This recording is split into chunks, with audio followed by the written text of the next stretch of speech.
Why are there not more people talking about the dark side of the Middle Ages? From the vantage point of the 21st century, we often romanticize the past. We envision valiant knights, fair maidens, and magnificent castles. But history, much like the cosmos, harbors its own dark corners. The Middle Ages and the early modern era, spanning roughly from the 5th to the 18th centuries, were epochs of immense change, innovation, and cultural blossoming. Yet beneath this veneer of progress lurked a darker side, an era marked by violence, superstition, and unimaginable cruelty. In this series, we journey back in time, not to glorify the past, but to confront it. We will unearth the stories of individuals and societies caught in the throes of barbarity. We will explore the historical context of these events, attempting to understand the forces that allowed such acts to occur. Join me as we delve into the annals of history to uncover 10 chilling acts of cruelty from the Middle Ages and early modern era. These are not mere tales of horror, but stark reminders of the fragility of civilization and the ever-present potential for darkness within humanity. We kept the Blood Eagle at 10th. In the annals of history, few cultures have captivated the imagination quite like the Vikings. These fierce warriors from Scandinavia, known for their seafaring prowess and raiding expeditions, left an indelible mark on the course of European history. But amidst the tales of their voyages and conquests lies a chilling practice, a ritualistic execution so gruesome that some historians question its very existence: the Blood Eagle. Mentioned in several Norse sagas, this ritual was reserved for the most hated of enemies and traitors, a fate considered far worse than a swift death. The Blood Eagle was not merely an act of violence. It was a meticulously orchestrated spectacle of pain and humiliation. The executioner, using a sharp blade, would begin by severing the ribs of the victim from the spine, meticulously peeling back the flesh and exposing the lungs. With each agonizing incision, the victim would remain alive, forced to endure the searing pain as their lifeblood ebbed away. The final act of this macabre ritual involved pulling the lungs out through the gaping wound in the back, creating a macabre spectacle resembling a pair of spread wings. The Massacre of Béziers and 9th. In the tapestry of history, the Crusades stand out as a period of intense religious fervor and violence. Driven by a desire to reclaim the Holy Land from Muslim rule, Christian armies embarked on a series of bloody campaigns that would span centuries. Among the many dark chapters of the Crusades, the massacre at Béziers in 1209 stands as a chilling testament to the horrors inflicted in the name of faith. What began as a campaign against the Cathar heresy in southern France quickly spiraled into an orgy of violence that shocked even some of the Crusaders themselves. The city of Béziers, home to both Cathars and Catholics, found itself in the crosshairs of the crusading army led by Simon de Montfort, a ruthless and ambitious nobleman. When asked how to distinguish between Cathars and Catholics within the besieged city, the papal legate Arnaud Amalric uttered the infamous words, "Kill them all. God will know his own." These words would seal the fate of Béziers and its inhabitants. On July 22, 1209, the Crusaders stormed the city, unleashing a wave of violence that spared no one. Men, women, and children were indiscriminately slaughtered, their homes and businesses looted and burned. Selected the Sack of Magdeburg on 8th. The 17th century. Europe is engulfed in a religious conflict of unimaginable scale. The 30 Years' War. Catholic versus Protestant, a clash of ideologies spiraled into a maelstrom of violence. Imagine a continent ablaze, where armies clash for the soul of Christendom. Amidst this chaos lay Magdeburg, a bustling German city on the Elbe River.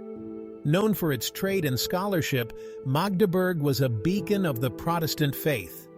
In 1631, an imperial army under Count of Tilly arrived at Magdeburg's gates.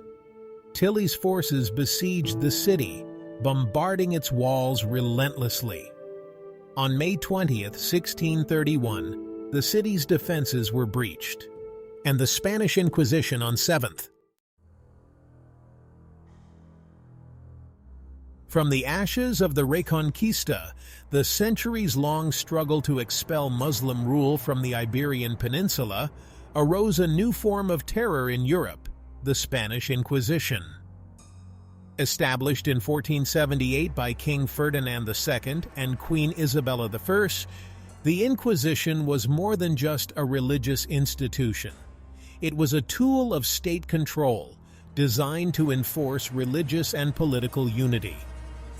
At the helm of this fearsome institution stood the Grand Inquisitor, Tomás de Torquemada, a Dominican friar whose name would become synonymous with religious persecution. With unwavering zeal, Torquemada oversaw a reign of terror that would cast a long shadow over Spain. The Inquisition's primary targets were conversos, Jews who had converted to Christianity but were suspected of secretly practicing their former faith. Accusations of heresy spread like wildfire, fueled by suspicion, envy, and religious intolerance. The methods employed by the Inquisition were as varied as they were gruesome. Suspects were subjected to prolonged imprisonment, psychological torture, and physical torment. The infamous auto de fe, or act of faith, became a public spectacle, a terrifying display of the Inquisition's power. The burning of Joan of Arc on 6th. In the heart of the 100 Years' War, a conflict that pitted England against France, a young peasant girl emerged from obscurity to become one of the most iconic figures in history, Joan of Arc. Born into a humble family in Domremy, France, Joan's life took an extraordinary turn when she began experiencing visions and hearing voices, which she attributed to Saint Michael, Saint Catherine, and Saint Margaret. These divine messages, she claimed, instructed her to support Charles VII, the uncrowned King of France, and drive the English from French soil. Guided by her unwavering faith and a deep sense of patriotism, Joan embarked on an improbable journey that would forever alter the course of history. At the tender age of 17, Joan, clad in white armor and carrying a banner emblazoned with the fleur-de-lis, the symbol of France, rode into the besieged city of Orleans. Her arrival, bold and unexpected, galvanized the demoralized French troops. With Joan leading the charge, the French army broke the English siege, a victory that turned the tide of the war in France's favor. Joan's military successes, attributed to her unwavering faith and strategic acumen, earned her the moniker the Maid of Orleans. She had become a symbol of French resistance, a beacon of hope in a nation ravaged by war. I found Vlad the Impaler fit at 5th position. From the depths of history, from a time of castles and crusades, emerges a figure shrouded in darkness and dread. Vlad III, Prince of Wallachia, better known as Vlad the Impaler. His name echoes through the ages, a chilling reminder of the brutal realities of medieval power. Born in a time of constant conflict, Vlad's early life was marked by turmoil and uncertainty. Taken hostage by the Ottoman Empire, he witnessed firsthand the brutal efficiency of their methods, a harsh education that would leave an indelible mark on his psyche. When Vlad eventually ascended to the throne of Wallachia, a principality in present-day Romania, he inherited a land torn apart by internal strife and external threats. His response was swift and merciless. He would establish his rule and the security of his realm through sheer terror. Vlad's preferred method of punishment, the one that would cement his gruesome legacy, was impalement, a method as agonizing as it was terrifying. Victims, their bodies pierced by long wooden stakes, were left to die a slow and agonizing death, their suffering a spectacle for all to see. And the Black Dinner on 4th. The medieval world was a world of intrigue, where power was a treacherous game and alliances could shift like the sands of time. In this world of whispers and shadows, few events illustrate the dangers of courtly life better than the chilling tale of the Black Dinner. The year is 1440. The setting, Edinburgh Castle, the imposing fortress that loomed over the Scottish capital. Within its walls, a young king ruled, James II. But true power resided in the hands of his ambitious and ruthless regent, Sir William Crichton. Into this web of intrigue stepped two young men, William Douglas, the 16-year-old Earl of Douglas, and his younger brother David. Heirs to one of the most powerful families in Scotland, the Douglases posed a potential threat to Crichton's grip on power, a threat he was not willing to tolerate. Under the pretense of reconciliation, Crichton extended an invitation to the young Earl and his brother. A grand feast would be held in their honor, a symbol of their newfound unity.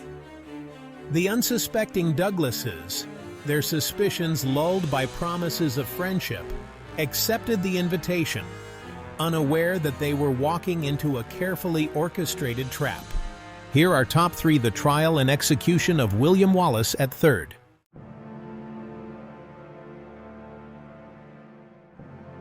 In the heart of medieval Scotland, a struggle for freedom raged. The English, with their dreams of conquest, clashed with the fierce determination of the Scots, fighting for their land, their liberty, and their very identity. And at the forefront of this struggle, a hero emerged. A man whose name would become synonymous with Scottish resistance, William Wallace. Born a commoner, Wallace rose to prominence as a charismatic and fearless leader, rallying his countrymen against English oppression. His victories, though few, were legendary. His courage in the face of overwhelming odds, an inspiration to all who yearned for freedom. Wallace's most famous triumph, the Battle of Stirling Bridge in 1297, showcased his military genius. Outnumbered and outmaneuvered, Wallace led his forces to a decisive victory, crushing the English army and briefly securing Scotland's independence. But Wallace's triumphs were short-lived. The English king, Edward I, a ruler known as the Hammer of the Scots, was not a man to be easily defeated.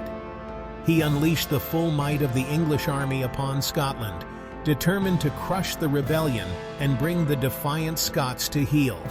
The Massacre of Limoges at 2nd. The year is 1370. Europe is embroiled in the 100 Years' War, a brutal conflict between England and France. Imagine a continent ablaze with conflict, where chivalry and brutality walk hand in hand. In this theater of war emerges a figure known as the Black Prince, Edward of Woodstock, Prince of Wales. A fearsome warrior, a cunning strategist, but also, as history will reveal, a man capable of great cruelty. Limoges, a prosperous city in France, becomes the unfortunate stage for one of the Black Prince's darkest acts. Having laid siege to the city, the prince, enraged by the city's defiance and its allegiance to the French crown, unleashes a storm upon its inhabitants. What follows is a chilling display of medieval brutality, and the witch trials strangest of all at first position.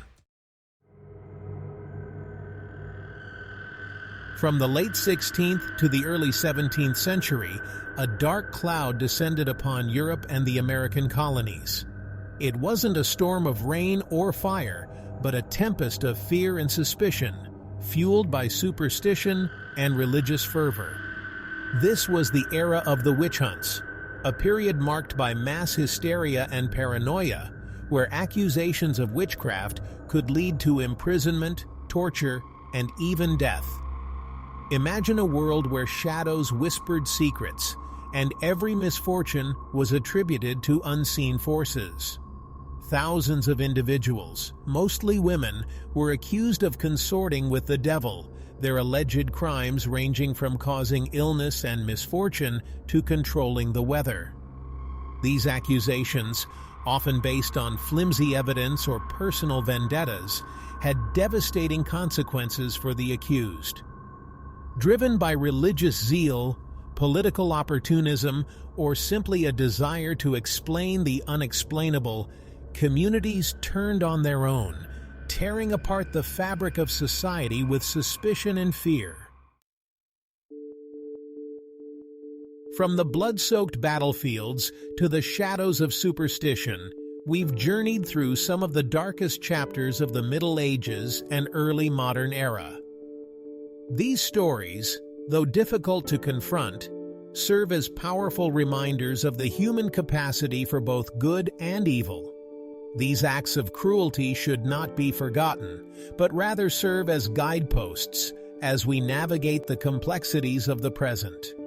By understanding the mistakes of the past, by recognizing the dangers of intolerance, violence, and unchecked power, we can strive to create a future where such atrocities are never repeated.